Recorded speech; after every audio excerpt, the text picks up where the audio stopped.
It's great to be here with you today, even if only virtually. I would myself love to hear the conversation, and I'm very sorry not to be with you in person.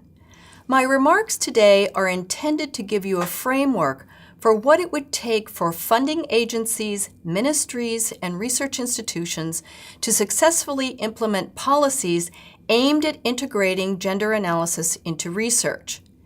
For those of you who don't know the specific ways that gender analysis has improved the scientific quality and societal relevance of knowledge, technology, and innovation are available on the Gendered Innovations website.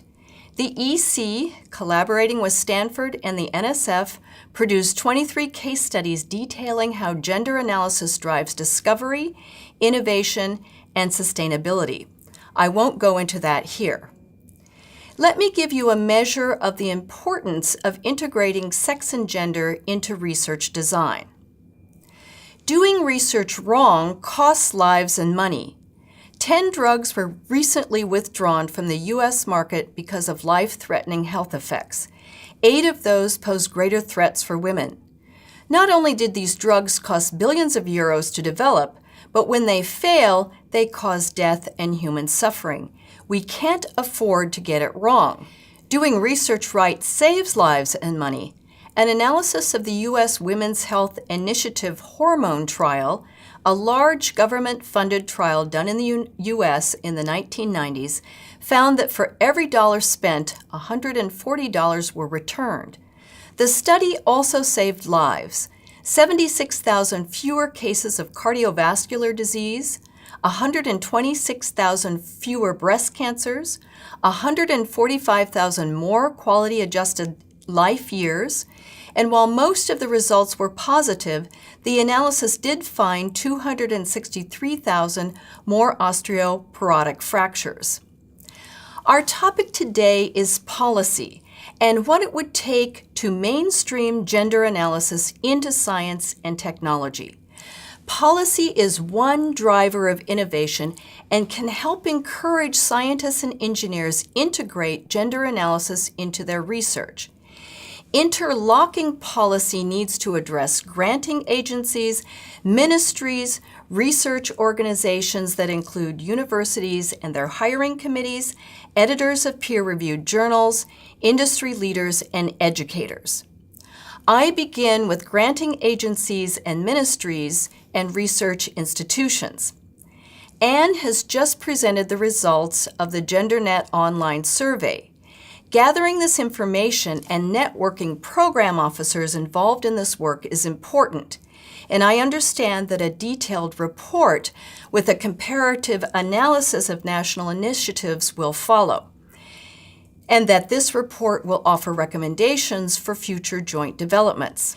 Based on my experience and on the material gathered by GenderNet, I would offer the following 5 steps for your recommendations, and as an evaluative framework for analyzing national funding policies.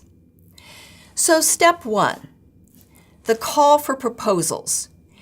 This can require applicants to indicate whether sex and gender is relevant to their proposed research. If it is, if so, outline how sex and gender analysis will be integrated in the design, implementation, evaluation, interpretation, and dissemination of the results. If sex and gender is not relevant, explain why not. Step 2, for training. Develop and deliver training on sex and gender analysis for agency staff, evaluators, and grantees. Step 3, enforcement. Develop evaluation and scoring criteria and enforce it. Review and monitor funded proposals. Step 4, seed grants or supplemental funding for A, exploring how sex and gender analysis can be added to current or proposed research, an important step here, and B, providing training for research teams.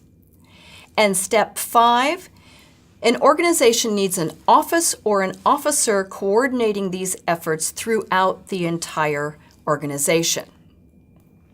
Let's measure the European Commission against these steps, but Vivian Willis-Mazici, who will be talking to you today, can confirm and correct what I have to say. The European Commission's Horizon 2020 is excellent.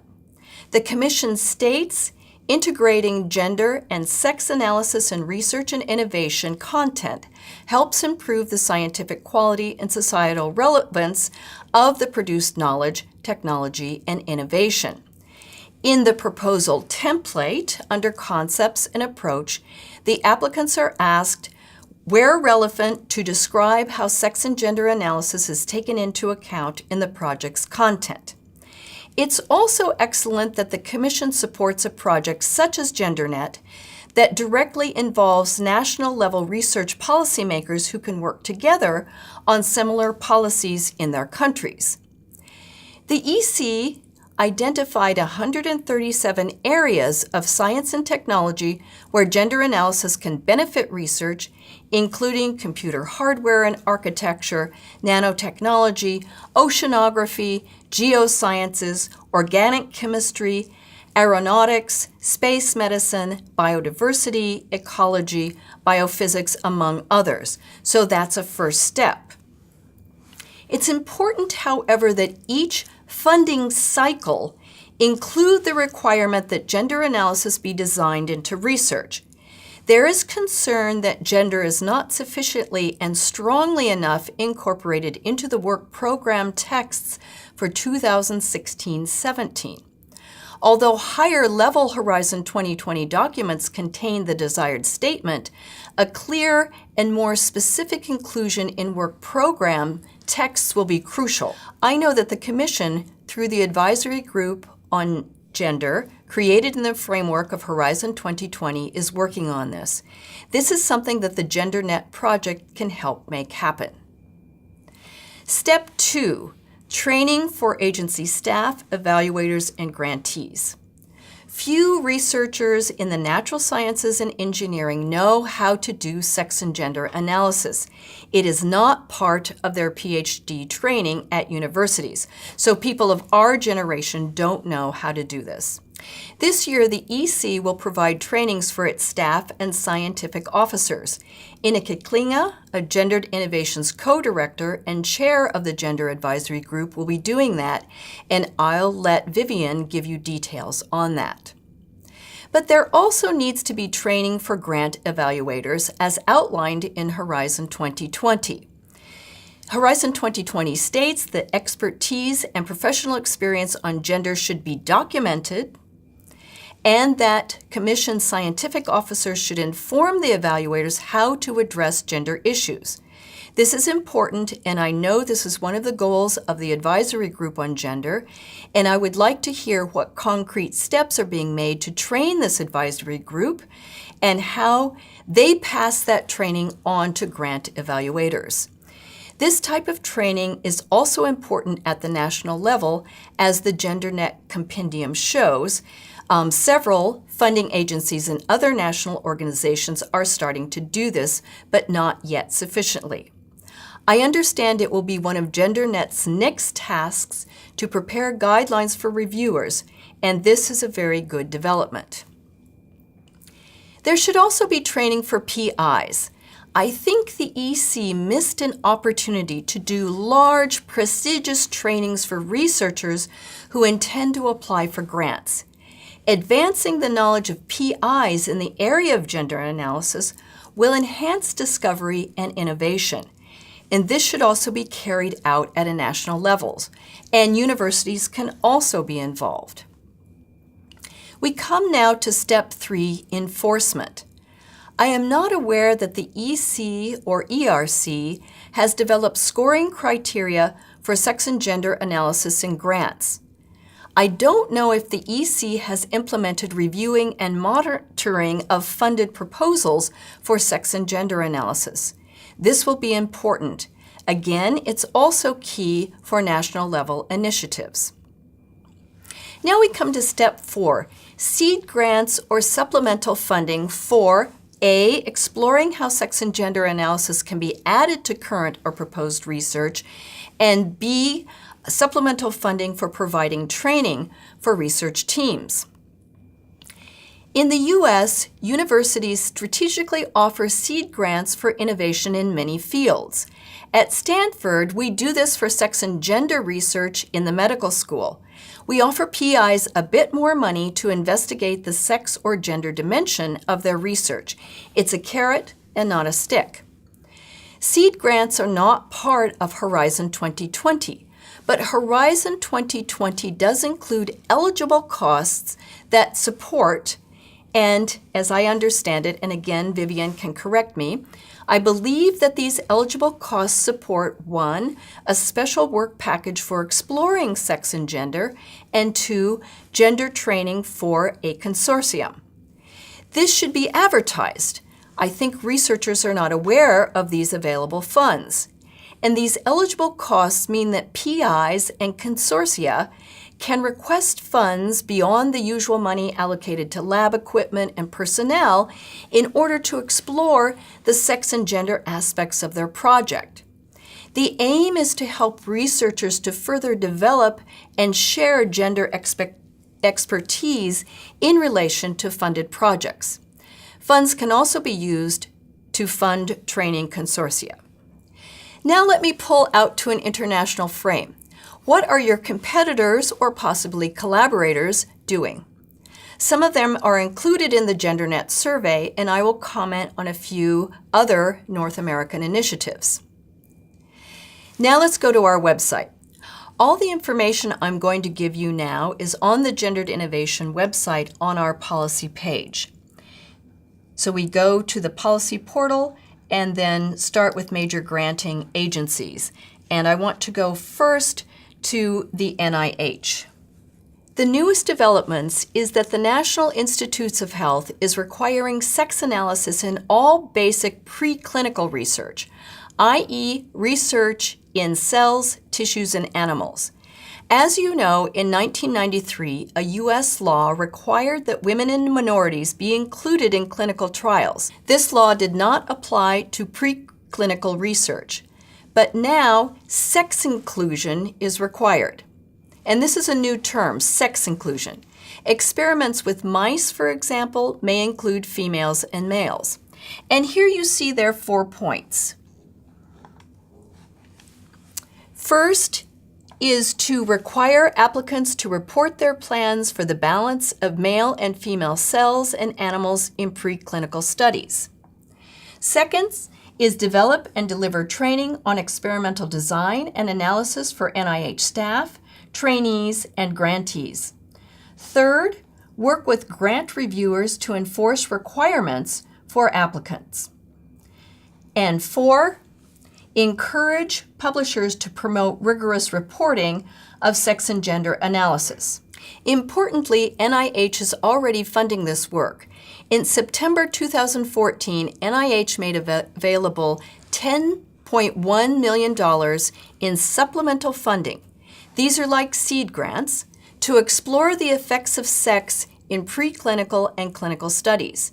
This investment is a catalyst for considering sex as a fundamental variable in research, and this information is in your report. For training, the NIH sponsored a workshop on methods and techniques October 20th, 2014. You can watch the 7.5-hour video. The results will be published. This type of workshop with top researchers on methods of sex analysis is important for the success of these new policies. NIH also has online trainings, and I understand they will be developing this further in the future. I also want to emphasize another NIH program highlighted in your report, and that is the SCORES program, the Specialized Centers of Research on Sex Differences. This is an innovative interdisciplinary research program focusing on sex differences. NIH is now preferring the term sex inclusion. SCORE research centers are NIH-funded programs located at leading universities and research centers across the United States. I don't know how NIH measures up to the points about training evaluators, scoring grants, and review and monitoring of funding proposals. Now quickly, a few more developments from the U.S. In response to public pressure, the U.S. FDA, our Food and Drug Administration, has just implemented a new tool called the FDA Drug Trial Snapshots. You can find it on their website. The FDA provides information on recently approved drugs to show the percent of men and women in studies, the age for which the drug is approved, and minority populations for whom the drug is considered safe and effective. Other funding agencies of note in the Americas, let me mention the Canadian Institutes of Health Research, and I'm still on the Gendered Innovation website, in the policy portal, and in major granting agencies. The Canadian Institutes of Health Research has since 2010 had excellent policies on integrating sex and gender in research, and I know they are partners in GenderNet. Private foundations are also important, though I know this is beyond the scope of your report. The Gates Foundation requires applicants to consider gender in agricultural research, and this since 2008. This policy was reconfirmed in 2013, and now, in 2015, Melinda Gates has launched an initiative to integrate gender analysis in all the foundation's development work, so work for the developing world. There's a published article in Science magazine on why gender analysis is so important to this work by Melinda Gates, and I recommend it to you. Circling back to Europe, your compendium shows that there are a number of countries and national level agencies and organizations that are now developing strategies and programs to integrate better analysis in research, and I would single out the Irish Research Council. The Irish Research Council has excellent policies in this area, and you will have noticed that I drew many of my recommendations from them. Their 2013 to 2020 Gender Strategy and Action Plan is perfect. The Irish Research Council requires 1, all applicants to indicate whether there is a sex or gender dimension in their research, and if so, to outline how sex and gender analysis will be integrated in the design, implementation, evaluation, interpretation, and dissemination of the results. 2, the IRC facilitates researchers to correctly identify and recognize a potential gender dimension in their proposed research through the provision of reference materials and training sessions. 3, the IRC provides guidance and training for Irish-based researchers in this area. 4, the IRC provides guidance and training for council peer review assessors for evaluations in this area. And last but not least, the IRC reviews and monitors funded proposals. To close the circle, let me quickly mention other aspects of the research process that need policies and programs on sex and gender analysis in order to support funding agencies' efforts in this area. It's good for you to have the full overview. And now I go to our policy page, peer-reviewed journals. Peer-reviewed journals can require sophisticated sex and gender analysis when selecting papers for publication. On the GI website, we include a list of journals and policies, the best ones that I know about, but I wish you would tell me of other policies that we should include. This is also the case for the granting agencies. If you know of other policies that I should include, please let me know. So for journal policies, I call your attention to the one I think right now is the best, and that is Clinical and Orthopedic and Related Research, the journal of that. So the editors recommend, number 1, to design studies that are sufficiently powered to answer research questions both for males and females, men and women. 2, to provide sex and gender specific data. 3, to analyze the influence or association of sex or gender on the results of the study. And 4, to indicate if sex and gender analysis were performed post hoc, that these analyses should be interpreted cautiously, and so forth. Now, another important aspect is industry. Policies and systems that incorporate the smartest aspects of gender can open markets and enable innovation in products, processes, services, and infrastructures. Products that meet the needs of complex and diverse user groups enhance global competitiveness and sustainability. The White House Office of Science and Technology Policy is currently convening roundtables to transfer technology of gender analysis into industrial product design, and Stanford will follow suit on the West Coast. And finally, university curriculum. Schools and universities can integrate the results of gendered innovations into their curricula. This is important especially for medicine, the basic sciences, and engineering. The UGenMed program is integrating these materials into medical school curriculum, and we at Stanford are also starting to do this. It is an absolute disaster that schools of engineering do not include basic information on gender in their courses.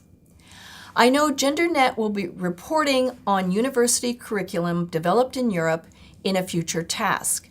We found at Stanford that we either have courses focused on gender issues, and I sent those to you, or we found that if a course integrated gender into the course itself, so for example, a course on civil engineering mainstream gender issues, but if gender isn't in the title, we had no way of knowing about this.